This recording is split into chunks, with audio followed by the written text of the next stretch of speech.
I had quite a few conversations today. I hadn't had a few for a few days. I've been under the weather, but I had to go and get groceries and go for my therapy walk on my leg. A result that, or an action that resulted in meeting several people. And it's always the same kinds of several people. We really only come in a few flavors and colors. We're not quite as diverse as we think. And in the course of the early morning venture, it's amazing to really observe our human race and the condition in the public. What I like most is to meet people and observe them in their element. You can go to a zoo and watch the animals behind the bars, or you can take a safari and actually watch the animals as they are. And I do revel in watching the human animal as he is. Seeing faith lived out outside of a religious building or a designated time once a week to put on your religious clothes and your religious face. Make sure your religious vocabulary is right so that you can appear to all of your other religious people to be doing everything religiously right. And you do that for the most part at your job or at your fraternity meetings or whatever, but particularly in your religious setting.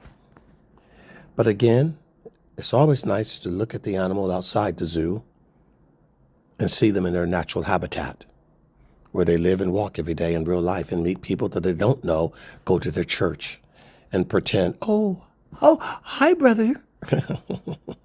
No, they don't know who you are. They don't even know what you are really, who you are spiritually.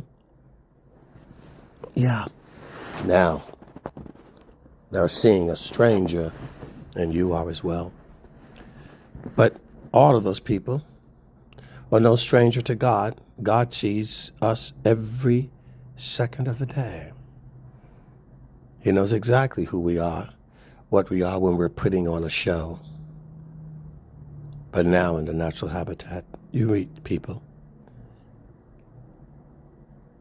Some will hate you and threaten you. Happens to me all the time.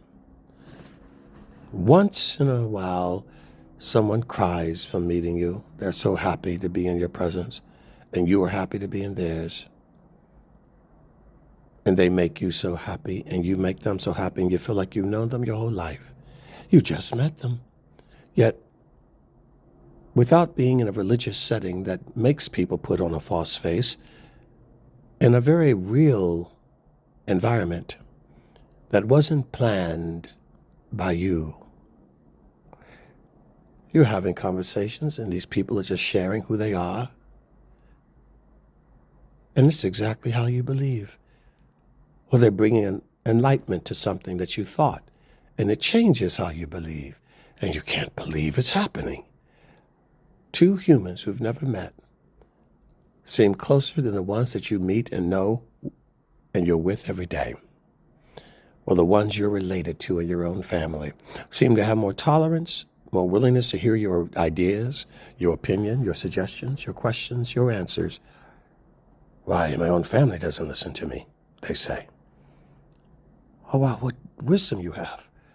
Oh, I just wish my husband would recognize it.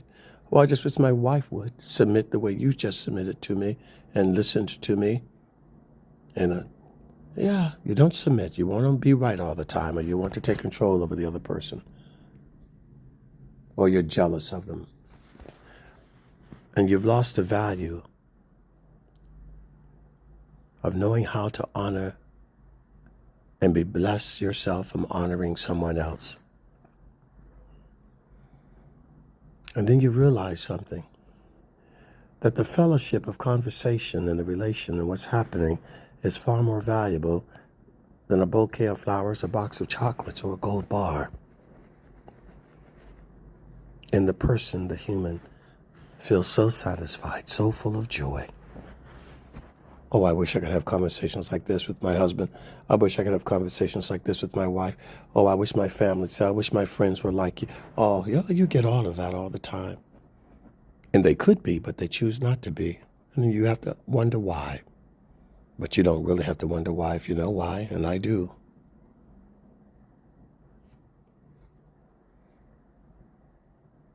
There was a dead baby seal on the beach.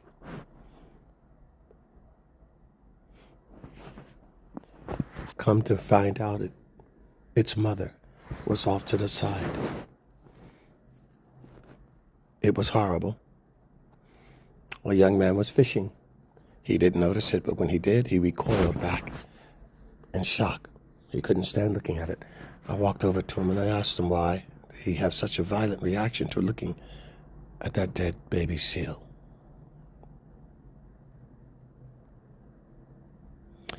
He said, because I saw my father in a casket when I was 12 years old. 12-year-old boy, forced by his family to walk in front of the casket and look at his dead father. I said, why did they do that? Did you not understand long before the funeral that your father had died? Yes. Yeah, I didn't want to do it. How horrible that you make a boy look at his dead father's body in a casket. It is unnecessary. It's a horrible tradition in this country. He had no psychological ill effect of understanding. He knew his father was dead. I don't need to look at my father's dead body in the casket. I don't need to do that. But they made him do it. And it scarred him years to get over it. He was 12. He's 24 now. 12-year-old boy lost his father at 12. That's a pivotal age, particularly considering the onset of going into puberty. Boy, do you need your father around. The mother did not remarry for the majority of his prepubescent life. She didn't marry until a lot later when they were young adults. So they had no other father figure in the home. The uncles, he said, did not take up the slack and spend time with him. And he had no other brother to this. In fact, his older brother had passed away, he said. Nobody in their church or in any affiliation mentored him to give him a older man's input into his life to kind of make up the lack of not having a father. The mother's raising these boys by herself. Where are the men to contribute, to help? There weren't any. I said, well, how did you get through? How did you go through puberty without your father? What about in school and all the changes? You were only 12 after all.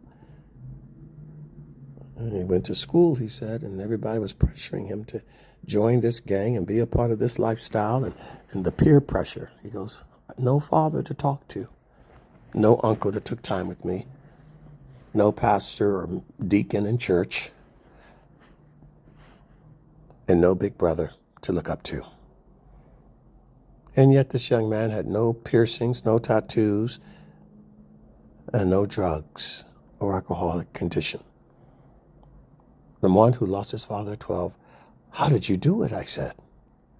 No priest, no pastor, no pope, no imam, no mentor, no coach, no uncle, no older brother. Interesting.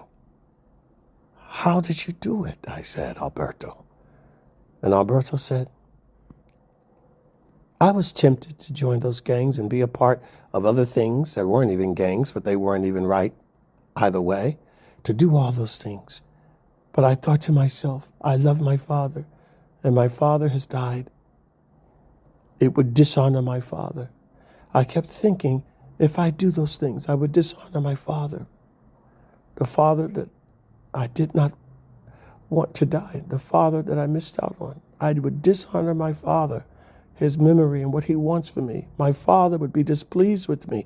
And he said, that's what made me say no. You see, it wasn't a preacher, it wasn't a teacher, it wasn't a mentor, it wasn't a coach, it wasn't a pastor, it wasn't a priest, a pope. It wasn't an uncle, wasn't a grandfather, wasn't a big brother. It was the conscience of this young man to say, I don't want to dishonor the memory of my father. I don't want to become a man that would have been displeasing to my father. Thou shalt honor thy father and mother. Love the Lord thy God with all thy heart. He knew enough. Instinctively, intuitively, losing his father at 12, whom he loved, and his father loved him. You see, his father had done his job. I often say, and it's in my book, that by the time you're 5 or 6, you're already who you are. The father had already solidified a relationship with this 12-year-old boy. The father had already spent time teaching him, loving him at home, letting him know what he wants for him, how he dreams for him. That when his father passed away, the greater part of his father never died. What he taught his son and what he wanted from his son was already instilled in his son, so that even without him in his teenage life, the boy knew his father and his father's will. And he wasn't going to let anything sway him from it, because he was driven by a code: I will honor my father's memory, and I will not be displeasing to my father. How powerful. How powerful. And I said, well done, Alberto. Well done.